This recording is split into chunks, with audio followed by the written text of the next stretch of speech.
It was a beautiful day outside and I was as happy as a clam, or whatever the kosher version of a clam is. I was sitting in the backyard reading a book and watching my kids play on the swing set. At one point I looked up and I saw my son showing his sisters his newfound skills in the monkey bars. He said, "Girls, watch this." He jumped on the monkey bars and glided across to the other side.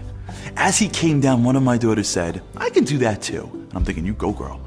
She climbed up on the bar, she swung her body, and one by one got across. Now my other daughter, feeling some sibling pressure, said, "I can do that too." She climbs on the bars, jumps on the first one, and after a second screams, "Daddy, Daddy!" Remember those monkey bars? Yeah, that's the moment of truth. When you jump and your arms are burning and it's a long way down. I ran over. As I helped her down, I saw her tears started coming. She cried, "I can't do it, Daddy, I can't." And I said, "Yes, you can." She goes, "No, I can't get across." Now, I don't handle tears well, especially for my girls. An idea popped into my head. I said, "This is what we're gonna do. We're going back to those bars and Daddy's gonna put his back down. You can put your knees on my back and then you'll get across." And that's what we did. She put her knees on my back and got across the bars. Then I bent down lower and lower until she managed to do it by herself. I sat back down in my chair and realized something. Life is like those monkey bars. Deep down, we know there's something that we should do or say, start or leave. There's something we want to accomplish, but it's just outside our grasp. It requires us to take a jump off the step we're on. It requires us to take a risk, a leap, a jump to that first bar. And many times we don't. Why? It's because we think we're alone. And when you're alone, taking a risk may leave you hanging on that monkey bar, and if you fall, it's a long way down. A pinnacle moment in world history is when God revealed himself on Mount Sinai. The first words he uttered is, "I am Hashem, your God, that took you out of Egypt." He introduces himself as the God who took them out of Egypt. What?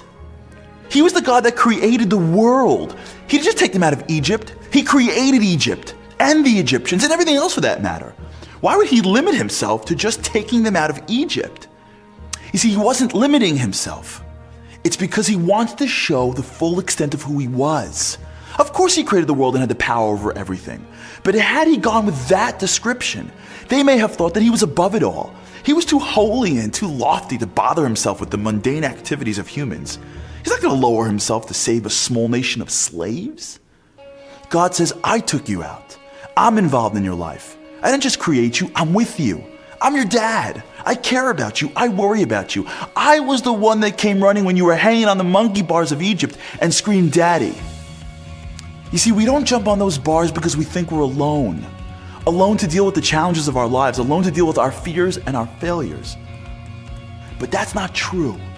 We are never alone. "I took you out of Egypt" is God's testimony that even in the worst of circumstances, you are never alone. What we don't realize is that our Father is underneath us saying, "Ride my back, trust in me, rely on me, tap into the godliness inside you with me. I will help you get across." And when we realize that, we take on challenges of our lives with a renewed vigor. We embrace new opportunities with courage, knowing that in our hearts, our dad is right underneath us, carrying us through the entire way.